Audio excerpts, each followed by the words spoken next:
आज पति के मुख से निकल गया। मैंने शिव महापुराण में सुना है शंकर भगवान पर 108 कुछ भी शिव को चढ़ाना चाहिए श्रावण के महीने में। हमने पहले भी कहा था, पिछले लॉकडाउन की कथा निकाली है और श्रावण के महीने की कथा निकाल कर सुनना। उसमें कहा था आपके पास कुछ भी नहीं है तो 108 चावल के दाने चढ़ाइए, 108 मूंग के दाने चढ़ाइए, 108 आप चाहे तो सरसों के फूल चढ़ाइए, 108 चाहे तो सफेद पुष्प चढ़ाइए, 108 चाहे तो गुलाब की पत्तियां चढ़ाइए। पर सावन के महीने में एक नियम बनाना कि मैं 108 ये वस्तु शिव को समर्पित करती हूं। उसका कारण क्या है? तो स्कंद पुराण में लिखा है शंकर भगवान को सावन के महीने में जब हम 108 कोई वस्तु समर्पित करते हैं तो शंकर उसको लाख और करोड़ों गुना कर कर हमको पूरे वर्ष में प्रदान कर देता है। इसलिए श्रावण महीने में 108 की महत्वता।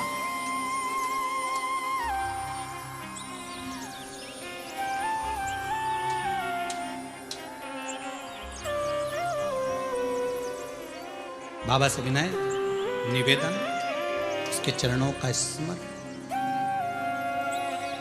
भोला सब दुख काटो मारा, ओ भोला सब दुख काटो मारा, ओ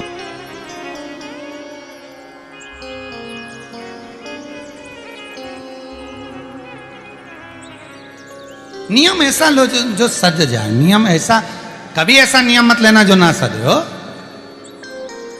नियम कौन सा लिया जाए? सावन के महीने में आप ही नियम लो, हमें मना नहीं, पर नियम वो लेना जो तुम साथ सको। कई कई माताएं अपने बच्चे को कसम दिला देती, मेरी सौगंध खा तू सुबह 6 बजे उठ जाएगा। अब कसम तो दिला दी ना, 6 बजे एक दिन तो उठ गया न, बाकी का दिन तो क्या मतलब ऐसा नियम दिलाने से? तो नियम होना चाहिए। तो क्या नियम लिया जाए? तो पत्नी बोली देखो अन्न का भाग मिले घर में ना मिले, एक काम करो तुम तो बेलपत्री का नियम ले लो कि अपन 108 बेलपत्र शंकर को चढ़ाएंगे, बस इतना। हाँ ठीक है। अब बहुत पैसे वाले हो गए ना तो तुम्हारे यहाँ कोई बेलपत्री तोड़ के भी दे जाएगा, थोड़ा धन मिल जाएगा, दे जाएगा। धीरे धीरे धीरे धीरे बेलपत्र का नियम लिया। एक वृक्ष से बेलपत्र लेकर आते और उस बेलपत्र को लाकर शिव जी को चढ़ा देते। निकलते निकलते कम से कम 25 दिन निकल गए, नियम पूरा चलता रहा। 26वां दिन आ गया, नियम पूरा चलता रहा। 27वां दिन आ गया, श्रावण के महीने का 27वां जब दिन आया तब माली ने बेलपत्र तो उतार ली। जो बेलपत्र के वृक्ष का माली था, वृक्ष का जो माली होता है, उसने चिल्ला दिया, हे बेलपत्र अब मत ले जाना, फ्री की मिल रही है तोड़ तोड़ के ले जा रहा हूं, अब मत ले जाना, बिल्कुल भी नहीं, कीमत दीजिए उसकी।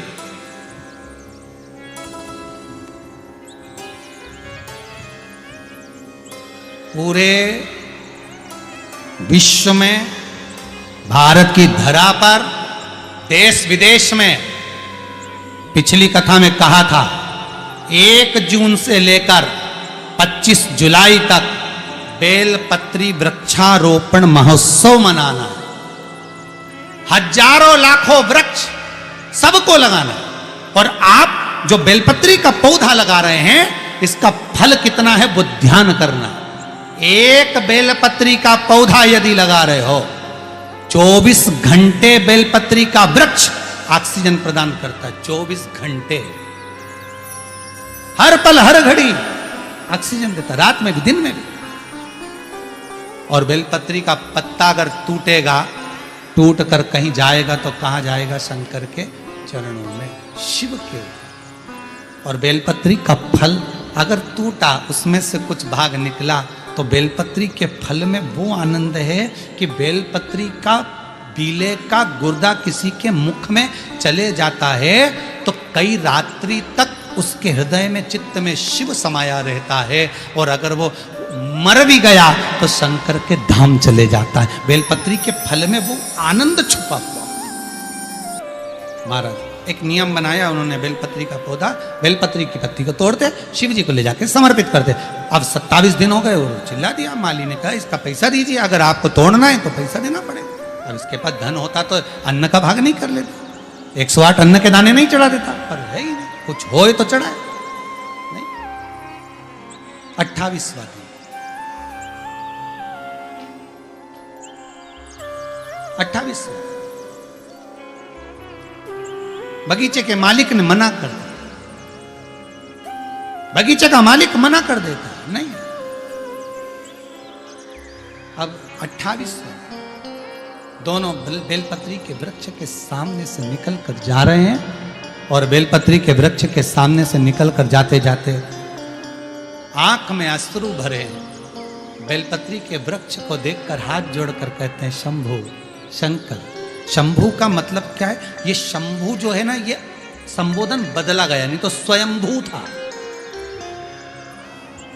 शिव स्वयंभू, अपन कहते शिव शंभु, संबोधन है स्वयंभू। स्वयंभू का मतलब है अपने आप प्रकट हुआ, पैदा नहीं हुआ, जन्म नहीं लिया और ना मरेगा, वो स्वयंभू है, स्वयं प्रगटा है। हे ईश्वर कृपा दया कर। 28वां दिन, 28, 29, 30, 3 दिन की बात है बाबा। बेलपत्री नहीं मिली। बाबा की कृपा देखिए, जो नियम बनवाता है वही नियम को पूरा करवाता है। नियम को पूरा करने वाला कोई दूसरा नहीं होता। एकादशी का व्रत आपने उठाया, पर वो व्रत करवाएगा कौन? भगवान। सोमवार बनाओ नियम, बना लिया नियम बेलपत्री का भी। 3 दिन बचे, अब क्या करें? जा रहे थे, जाते जाते इतने में स्वयं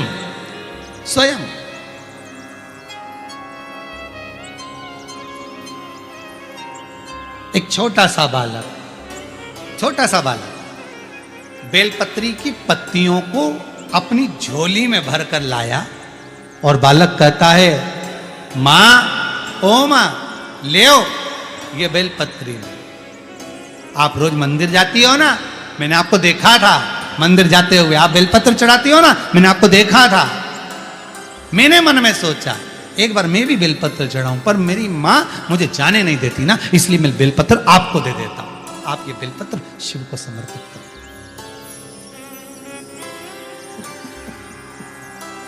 आप ये बेलपत्र शंकर को। आंख में से जल बह रहा।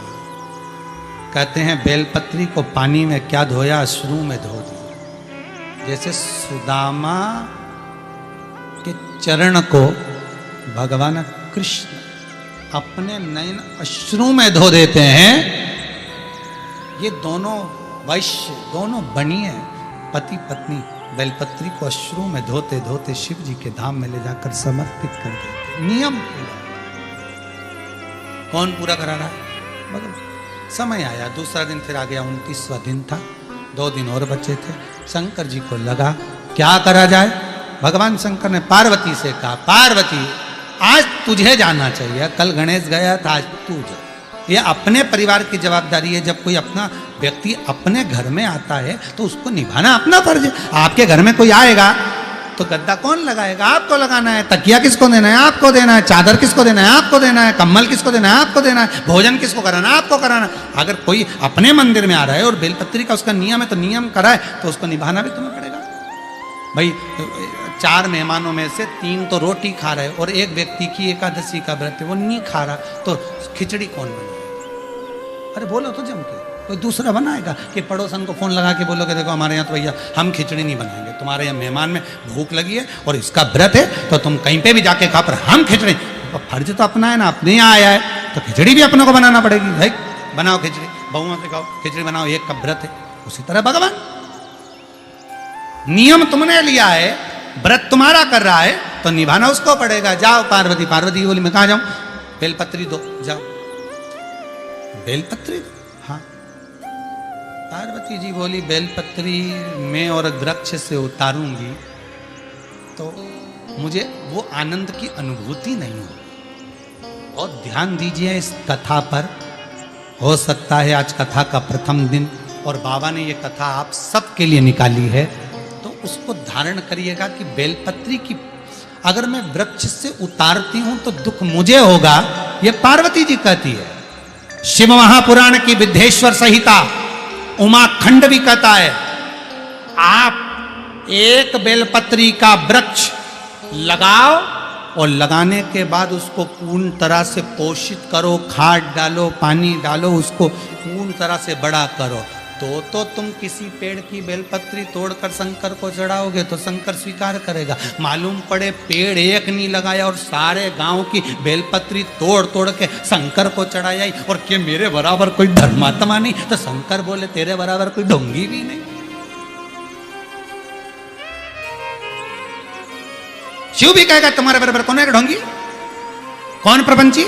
एक बेलपत्री का पौधा नहीं लगाया, एक बेलपत्री का पेड़ नहीं लगाया, और सावन के महीने में सारे गांव की बेलपत्र तोड़ तोड़ के शंकर जी को चढ़ाया, और एक बेलपत्री को कभी पोषित नहीं करा, और उल्टा गया और मालूम पड़े बेलपत्री की इतनी बड़ी बड़ी डालियां सब तोड़ तोड़ के ले आया, सारी तोड़ ले आया, और उसमें पत्ती पत्ती निकाल के डालियों को बाहर पटक दिया। अरे दोष है, एक वृक्ष नहीं लगाया और सारी पत्तियां तोड़ तोड़ के हर महीने सावन का पूरा महीना चढ़ा चढ़ा के शंकर को प्रसन्न कर रहे। और एक दो तो कहे कि हमने तो पैसे से खरीद ली, हमने 50 रुपए दिया ना मालिक, हमने कहा तो 108 गिन के लाना, वो तो 108 गिन के लाया, ने 50 रुपए लिए, तो जिसने लिया वो भी दोषी। माली ने कौन सा पेड़ लगाया कहीं जाके बेलपत्री का, ये फूल का लगाएंगे तो बिकेगा, या पत्ती कौन सी बिके, शंकर जी के तो फ्री का आइटम चढ़े, बाकी के सब देवता उनके अच्छा जोरदार गिफ्ट का आइटम, इनके तो फ्री का आइटम। बेलपत्री देखो तो फ्री में मिल जाए, पानी देखो तो फ्री में मिल जाए, धतूरा देखो तो फ्री में मिल जाए, उन्हें कौन ले जाए, वो कांटा के धतूरा के घर में ले जाके रखे, सब फ्री में। आंकड़े का फूल देखो तो फ्री में, समी का पत्ता देखो तो फ्री में, मैं कौन कांटे का पेड़ घर में ले जाए, तो सब फ्री का आइटम। और उनके साथ जो रहे वो भी फ्री, कहीं पे भी मिल जाए, बारिश चले तो वो तो फ्री। बस इनके जिसने देख लिया वो फ्री नहीं रह पाता। एक बार ग्राउंड में अगर देख लिया नहीं बब्बा फ्री, तो फिर तुम फ्री नहीं घूम सकते, उधर मत जाना, क्यों, शंकर जी का फ्री। वही अगर वो दिख गया तो तुम फ्री नहीं होगा। बड़ा शिव बड़ा अलमस्त है, शंकर बड़ा आनंदित है, बड़ा मस्त है शिव, ओ घड़ी है वो।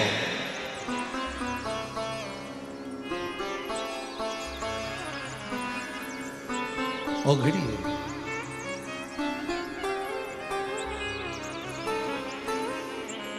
अब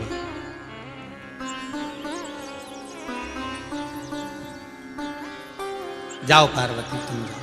पार्वती जी बोली मैं तोड़ूंगी बेलपत्र, उतारूंगी, मुझे दोष लगेगा, श्रेष्ठता नहीं होगी मेरी, मैं कैसे जाऊं। शिव बोले नहीं ऐसा नहीं है, आप जाओ, बेलपत्र ऐसा हो तो मेरी ही उतार कर चढ़ा जाओ, जाओ उठाओ और देखकर आओ।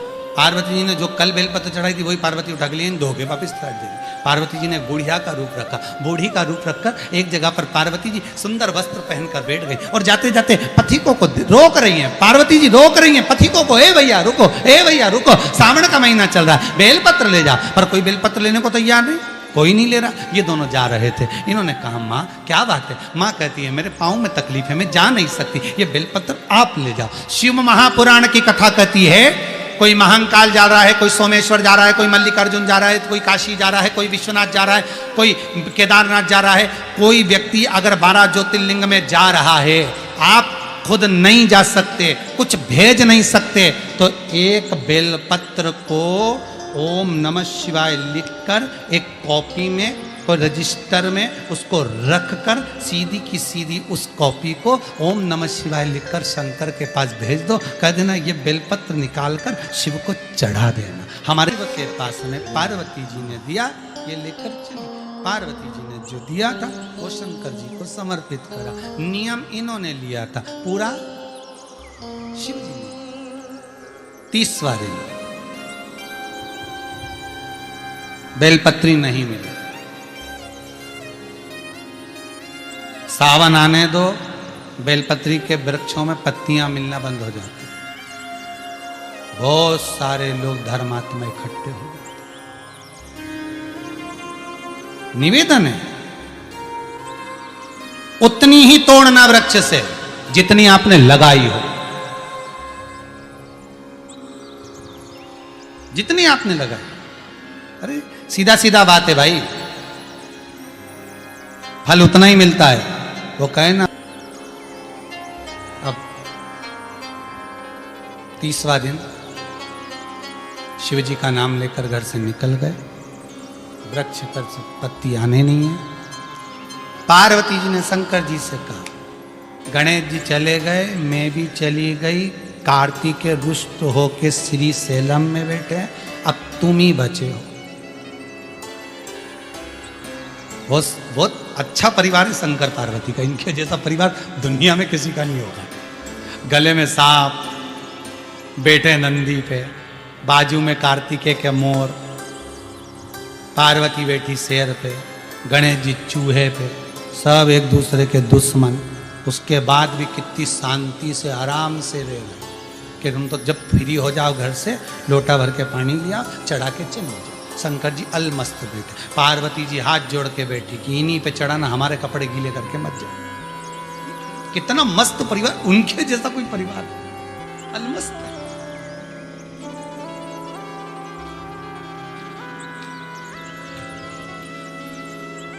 इतनी मस्त परिवार कौन का होगा? कहा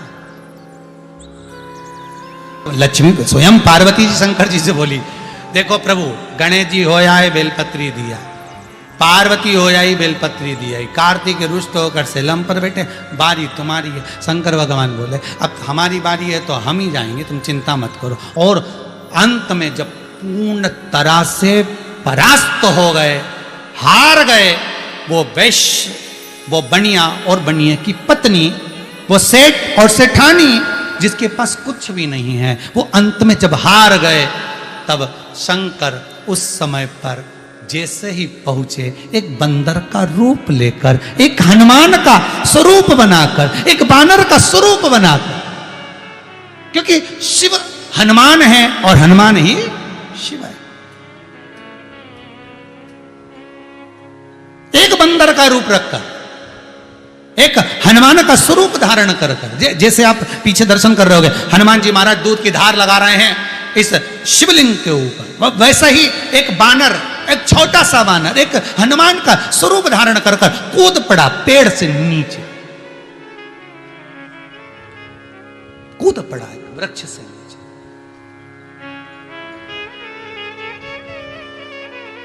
और पवन तनय संकट हरन मंगल मूर्ति रूप, राम लखन सीता सहित हृदय बसौ सुध भूप। अब वो बालक स्वयं शिव बंदर का रूप रखकर, बानर का रूप रखकर कूद पड़े। और बानर के हाथ में क्या था? तो कहा बेलपत्री की एक डाली थी, और डाली ले जाके इनके सामने छोड़ दी। छोड़ी तो इन्होंने देखा कि बेलपत्र मिल गई। आज भी पूरा अनुष्ठान पूरा हो गया, नियम पूरा हो गया।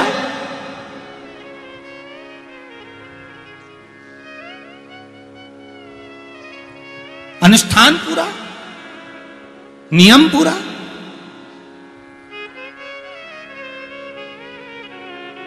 होना चाहिए। ये जो बानर ने फेंकी थी, लेकर गए, उसकी पत्तियां निकालकर शंकर को समर्पित किया, शिव को छोड़ा। शंकर को दिया गया, शंभु